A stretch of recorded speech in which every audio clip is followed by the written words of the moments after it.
السلام علیکم ورحمۃ اللہ وبرکاتہ۔ دوستو، آج کی اس ویڈیو میں ہم استخارہ کے بارے میں سماعت فرمائیں گے۔ بسم اللہ الرحمن الرحیم۔ استخارہ کا لفظ ہم میں سے بیشتر لوگوں کے لیے نیا ہے۔ ایسے لوگوں کی بڑی تعداد موجود ہے جو اپنے مسائل کے حل کے لیے استخارہ کرتے ہیں۔ کتنے ہی ایسے لوگ ہیں جو کسی نئے کام میں ہاتھ ڈالنے سے پہلے استخارہ ضرور کر لیتے ہیں۔ کئی گھرانوں میں شادی کے لیے آئے ہوئے رشتے کے بارے میں دیگر کئی حوالوں سے تصدیق کے علاوہ والدہ یا پھر لڑکی خود بھی پہلے استخارہ کر لیتی ہے کہ آیا یہ رشتہ مناسب رہے گا یا نہیں۔ کبھی ایسا ہوتا ہے کہ وہ چوائس موجود ہو اور فیصلہ نہ ہو رہا ہو، ایسے موقع پر بھی استخارہ کیا جاتا ہے۔ ایک اور خاص موقع جب بہت سے لوگ استخارہ کرتے ہیں کاروبار کے انتخاب یا شروعات پر دیکھنے میں آتا ہے۔ بعض ملازمت کے متمنی افراد بھی جاب کی آفر آنے پر یا پھر فیلڈ کے چناؤ کے وقت استخارہ کرتے ہیں۔ اسی طرح بعض لوگ مکان یا پلاٹ خریدتے وقت بھی یہی عمل کرتے پائے جاتے ہیں۔ استخارہ کی اہمیت کی خاص وجہ نبی آخر زمان حضرت محمد صلی اللہ علیہ وسلم کے چند ارشادات ہیں جن میں استخارہ کرنے کی ہدایت کی گئی ہے۔ نبی کریم صلی اللہ علیہ وسلم نے فرمایا، کسی کام میں اللہ تعالیٰ سے استخارہ کرنا اولاد آدم کی خوش بختی ہے اور اللہ سے استخارہ نہ کرنا بدبختی ہے۔ استخارہ کو نبی کریم صلی اللہ علیہ وسلم نے اللہ تعالیٰ سے مشورہ اور صلاح قرار دیا ہے۔ نبی کریم صلی اللہ علیہ وسلم بذات خود بھی استخارہ کیا کرتے اور صحابہ کرام رضی اللہ کو بھی کرنے کی ہدایت فرماتے۔ اہل روحانیت بزرگان دین نے بھی اسے خصوصی اہمیت دی ہے اور وہ خود بھی اس پر عمل کیا کرتے تھے۔ مثلاً حضرت علی حجویری داتا گنج بخش نے اپنے معروف کتاب کشف المحجوب میں لکھنے سے پہلے استخارہ کیا تھا اور اللہ تعالیٰ کی مرضی معلوم ہو جانے کے بعد کتاب کو تحریر کرنے کا آغاز کیا تھا۔ اس بارے میں داتا صاحب فرماتے ہیں، علی بن عثمان عرض پرواز ہے کہ میں نے استخارہ کیا، نفسانی اغراض کو دل سے دور کیا اور اس کتاب سے مراد برلانے کا موسم ارادہ کر لیا اور اس کا نام کشف المحجوب رکھا۔ یہ جو میں نے کہا کہ میں نے استخارہ کیا، اس سے مراد اللہ تعالیٰ کے ان آداب کی نگہداشت ہے جس کا اللہ تعالیٰ نے اپنے پیغمبر صلی اللہ علیہ وسلم اور آپ کے پیروں کو حکم دیا ہے۔ استعاذہ، استعانت اور استخارہ سب کے معنی طلب خیر اور اپنے تمام کاموں کو خدا تعالیٰ کے سپرد کرنا اور طرح طرح کی آفتوں سے نجات پانا ہے۔ صحابہ کرام فرماتے ہیں کہ پیغمبر صلی اللہ علیہ وسلم ہمیں جس طرح قرآن کی تعلیم دیا کرتے تھے اسی طرح استخارہ کی تعلیم فرمایا کرتے تھے۔ بندہ جانتا ہے کہ تمام امور کی بہتری اس کے کسب اور اس کی تدبیر پر موقوف نہیں، کیونکہ بندوں کی بہتری کو خدا تعالیٰ ہی بہتر جانتا ہے۔ لا محالہ قضائے الہی کو تسلیم کر لینے اور اس سے مدد مانگنے کے سوا چارہ کار اور کیا ہو سکتا ہے۔ اس لیے ضروری ہے کہ تمام کاموں میں بندہ اللہ تعالیٰ سے استخارہ کرے تاکہ وہ اس کو خطا خلل اور آفت سے محفوظ رکھ سکے۔ اس اقتباس سے استخارہ کی اہمیت اور ضرورت واضح ہو گئی ہے۔ لغوی طور پر استخارہ کا مطلب خیر عافیت طلب کرنا ہے۔ اس طرح بندہ اللہ تعالیٰ سے ایسے اسباب پیدا کرنے کی درخواست کرتا ہے جس میں اس کی بھلائی اور بہتری ہو۔ استخارے کے کئی طریقے ہیں جن میں قدر مشترک یہ ہے کہ بندہ خاص عمل، وظیفہ، ورد یا نوافل کے بعد نیند کے حواس میں چلا جاتا ہے، یعنی سو جاتا ہے۔ اس کے ذہن میں جو سوال ہے اس کا جواب یا مسئلے کا حل اسی رات یا اگلی چند راتوں میں خواب میں معلوم ہو جاتا ہے۔ اس سے ایک نتیجہ یہ بھی نکلتا ہے کہ استخارہ کا تعلق خواب یا نیند سے ہے۔ نیند کیا ہے اور نیند میں آدمی کہاں چلا جاتا ہے؟ یہ سوالات صدیوں سے انسانی ذہن میں ابھرتے رہے ہیں اور اس کی توضیح کی کوششیں ابھی تک جاری ہے۔ استخارہ کا تعلق بھی چونکہ نیند اور خواب سے بہت گہرا ہے، اس لیے اسے سمجھنے کی خاص ضرورت ہے۔ دوستو، خواب کیا ہے؟ میڈیکل سائنس کا کہنا ہے کہ سچی نیند دراصل ایک وہمہ ہے۔ آدمی در حقیقت کبھی نہیں سوتا۔ آدمی کا دماغ نیند کی حالت میں بھی مسلسل جاگتا رہتا ہے۔ دماغ کے دو مراکز قوت سامع باصرہ اور شامع کو کنٹرول کرتے ہیں، کبھی نہیں سوتے۔ دوستو، 25 سالوں میں سائنسدانوں نے دماغ کو خصوصی طور پر اپنی توجہ کا مرکز بنایا ہوا ہے۔ انہوں نے خصوصاً عصبی حصوں کے جال پر توجہ مرکوز کر رکھی ہے جو ریڑھ کی ہڈی سے لے کر دماغ کے حصوں تک پھیلا ہوا ہے۔ ان راستوں کو اگر بجلی یا دوسرے کیمیکل کے ذریعے چھوا جائے تو ان میں سے ایک بیداری اور دوسرا نیند پیدا کرتا ہے۔ دوران نیند ہر 90 منٹ کے بعد نیند کے پہلے درجے میں آ کر انسان خواب دیکھتا ہے۔ رات کے پہلے 1/3 حصے میں گہری نیند کا غلبہ ہوتا ہے۔ رات کے آخری حصے میں نیند ہلکی اور خواب لمبے اور بہت واضح ہوتے ہیں۔ نیند کے دوران جسم کے نظاموں کی اصلاح ہوتی ہے، نئے خلیات جنم لیتے ہیں اور پرانے ضائع ہو جاتے ہیں۔ حال ہی میں تنظیم میں ہونے والی خوابوں پر ریسرچ سے معلوم ہوا کہ دوران خواب و دماغ کے کچھ مخصوص حصوں میں بیداری سے بھی زیادہ تحریکات ہوتی ہے۔ نیند اور خواب پر میڈیکل سائنس کی تحقیق سے صرف ان کے میکانزم اور تبدیلی تغیرات کے بارے میں معلوم ہوا ہے۔ استخارے کے پس پردہ حقائق جاننے کے لیے خواب کا دوسرے زاویے سے بھی جائزہ لیتے ہیں۔ ماہرین نے بتایا کہ خواب کے 3 حصے ہیں۔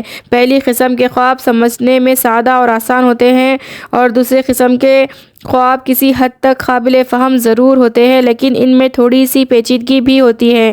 تیسری قسم کے خواب بالکل سمجھ میں نہیں آتے اور ان میں واقعات بھی مربوط نہیں ہوتی۔ پہلی قسم کو روشن خواب لوسیڈ ڈریم کہا جاتا ہے۔ اس کے ذریعے مستقبل کا انکشاف بھی ہو سکتا ہے۔ ایسے بے شمار واقعات تاریخ میں محفوظ ہیں۔ دوستو، اب ہم روحانی نقطہ نظر سے اسی بات کا تجزیہ کرتے ہیں۔ ہمارے تمام تقاضے خیالات سے بنتے ہیں۔ خیالات کی بنیاد لوح محفوظ سے پھیلنے والا نور ہے۔ یہ نور انسان کو اطلاعات فراہم کرتا ہے یا خیالات آنے کا سبب بنتا ہے۔ اپنی غرض اور مطلب برآری کے نقطہ نظر سے کام لے کر آدمی ان اطلاعات میں 999 فی ہزار تو رد کر دیتا ہے، 1 فی ہزار کو مسخ کر کے توڑ مڑوڑ کے حافظے میں رکھ لیتا ہے۔ یہی مسخ شدہ اور بگڑے ہوئے خودخال اس کے تجربات، مشاہدات، عادات اور حرکات کا سانچہ بن جاتے ہیں۔ اب جتنی اطلاعات وہ اخذ کرتا ہے انہی سانچوں میں ڈھلتی چلی جاتی ہیں۔ ان اطلاعات میں چکھنا، سونگھنا، سننا، دیکھنا، محسوس کرنا، خیال کرنا، وہم و گمان وغیرہ وغیرہ زندگی کا ہر شعبہ، ہر حرکت، ہر کیفیت کامل طرزوں کے ساتھ موجود ہوتی ہیں۔ بیداری کے مقابلے میں خواب کے دوران ان اطلاعات کا انعکاس زیادہ ہوتا ہے۔ شعور ان اطلاعات میں معنی پہناتا ہے۔ اگر شعور محدود ہے، مادی اشغال میں مصروف ہے تو خواب سے بھی وہ اسی طرح معنی اخذ کرتا ہے اور اسی طرز کے خواب دیکھتا ہے۔ اگر شعور میں الجھاؤ ہے تو اسے خواب بھی الجھے الجھے دکھائی دیتے ہیں۔ عام طور پر کہا جاتا ہے کہ انبیاء کے خواب بھی وہی ہوتے تھے۔ اس کی وجہ بھی یہی ہے کہ ان کا شعور اتنا وسیع اور مصفا ہوتا تھا کہ وہ خواب کی اطلاع کو اس کی حقیقت کے ساتھ دیکھتے تھے۔ اولیاء کرام کو دکھائی دینے والے سچے خواب کی توجہ بھی یہی ہے۔ نبی کریم صلی اللہ علیہ وسلم کا یہ ارشاد بھی اسی طرف اشارہ کرتا ہے۔ خواب نبوت کا 46واں حصہ ہے۔ جو ان حواس سے روشناسی حاصل کر لیتے ہیں ان کو سچے خواب اور مبشرات دکھائی دیتے ہیں۔ یہ صلاحیت صلاۃ و مراقبہ اور پیغمبرانہ طرز فکر پر گامزن ہونے سے حاصل ہو سکتی ہے۔ اولیاء اللہ اس صلاحیت کے حصول کے لیے ریاضت و مجاہدے اور اردو و وظائف بھی پڑھا کرتے تھے۔ استخارہ نبی کریم صلی اللہ علیہ وسلم کا بتایا گیا ایسا عمل ہے جس میں آدمی خواب کے حواس میں داخل ہو جاتا ہے اور اسے اپنے مسئلے کا حل معلوم ہو جاتا ہے۔ اسی سے ملتا جلتا ایک طریقہ نفسیات میں بتایا جاتا ہے اور مقبول عام سمجھا جاتا ہے۔ طریقہ ہے کہ کسی چیز پر بیداری میں غور کرے اور اسی کا تصور لے کر خواب کے عالم میں چلے جائے تو اس کا عکس خواب میں نظر آ جائے گا۔ مثلاً آپ کوئی تصویر لے کر اس کے خدوخال کو دیکھتے رہے یہاں تک کہ نیند سے آنکھیں بوجھل ہونے لگے۔ استخارہ اس کی ترقی یافتہ شکل ہے جس میں خواب سے اپنے مسئلے کا حل دریافت کیا جاتا ہے۔ دوستو، مسئلے کا حل کیسے معلوم کرے؟ استخارہ کے دوران نظر آنے والے خواب سے مسئلے کا حل کس طرح معلوم کرے؟ یہ سوال لوگ اکثر کرتے ہیں۔ استخارے کے دوران مستقبل کے انکشافات کی نوعیت کئی طرح کی ہوتی ہے۔ اول یہ کہ خواب میں واضح طور پر مسئلے کا حل موجود ہوتا ہے جس میں مزید وضاحت کی ضرورت پیش نہیں آتا۔ مثلاً ایک صاحب پر کسی نے جھوٹا کیس کر دیا۔ پیشی کی تاریخ سے پہلے وہ صاحب بہت اسٹریس کا شکار تھے۔ انہوں نے استخارہ کیا تو خواب میں دیکھا کہ ایک خونخوار شیر ان پر حملہ کرتا ہے۔ وہ صاحب شیر کے حملے سے بچ جاتے ہیں۔ وہ پلٹ کر آتا ہے اور دوسرا حملہ کرتا ہے مگر یہ بھی ناکام ہو جاتا ہے۔ تیسرے حملے میں شیر ایک پنجرے میں بند ہو جاتا ہے۔ اگلے روز اٹھے تو بہت مطمئن تھے۔ کیس چلا اور وہ صاحب مقدمہ جیت گئے۔ خواب کی دوسری صورت یہ ہوتی ہے کہ خواب میں تو کوئی خاص اشارہ نہیں ملا لیکن بیدار ہوتے ہی خیال آیا کہ اس کا حل یہ ہے کہ اگر 2 چوائس موجود ہو تو ان میں سے کسی ایک چوائس پر آدمی کا دل مطمئن ہو جاتا ہے۔ بعض لوگ یہ کہتے بھی نظر آتے ہیں کہ استخارہ کتنی راتوں تک کیا جائے؟ اس کے لیے عموماً 3 7 یا 11 راتیں تک بتائی جاتی ہیں۔ یہ بھی ممکن ہے کہ پہلے ہی کوشش میں ہمارا مقصد پورا ہو جاتا ہے اور ممکن ہے رات کے حواس تک رسائی کے لیے کئی کوششیں کرنی پڑے۔ یہ آدمی کی توجہ اور انہماک پر مبنی ہے۔ دوستو، استخارہ کیسے کرے؟ نبی آخر زمان حضرت محمد مصطفیٰ صلی اللہ علیہ وسلم نے استخارہ کرنے کا یہ طریقہ بتایا ہے۔ جب کسی غیر معمولی اور اہم کام کو انجام دینے کا ارادہ ہو تو رات تمام کاموں سے فارغ ہو کر خشوع و خضوع سے 2 رکعت نفل نماز پڑھ لے۔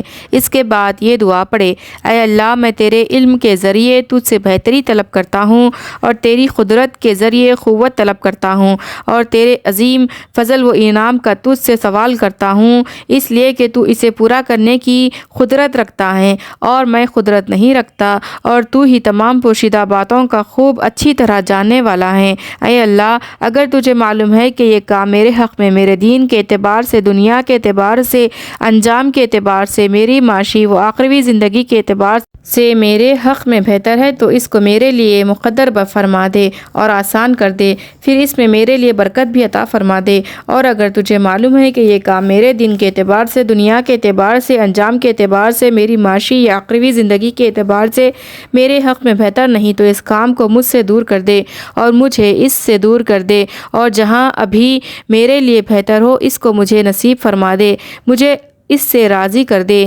اگر کسی سے نکاح کرنے کا ارادہ ہو یا منگنی سے پہلے وضو کر کے خشوع و خضوع سے نفلی نمازیں پڑھے، پھر اللہ تعالیٰ کی حمد و ثنا اور عظمت و بزرگی بیان کرے اور یہ دعا پڑھے: اے اللہ، تو ہی قادر ہے اور میں تو کسی چیز پر بھی قادر نہیں ہوں، اور تو سب کچھ جاننے والا ہے اور میں کچھ نہیں جانتا، بے شک تو ہی غیب کی باتوں کو خوب جانتا ہے۔ بس اگر تو جانتا ہے کہ فلاں لڑکی یا لڑکے کا نام لے، میرے لیے دین کے اعتبار سے اور آخرت کے اعتبار سے بہتری ہو تو اس کو میرے لیے مقدر فرما دے، اور اگر اس کے علاوہ کوئی میرے حق میں میرے دین کے اور آخرت کے اعتبار سے اس سے بہتر ہو تو اس کو میرے لیے مقدر فرما دے۔ دوستو، استخارہ ایک آسان طریقہ ہے۔ اول و آخر ایک مرتبہ درود شریف پڑھ لیجئے صلی اللہ علی حبیبہ محمد وسلم کے ساتھ 21 مرتبہ یہ پڑھے: افتا افتا افتا یا بدی المجائب بالخیر یا بدی، اور دائیں کروٹ پر چہرے کے نیچے دائیں ہاتھ کی ہتھیلی رکھ کر سو جائے۔ سوتے وقت جو بات معلوم کرنی ہو وہ ذہن میں دہراتے رہیے، 3 روز تک یہ عمل کریے، انشاءاللہ تعالی مراد پائیں گے۔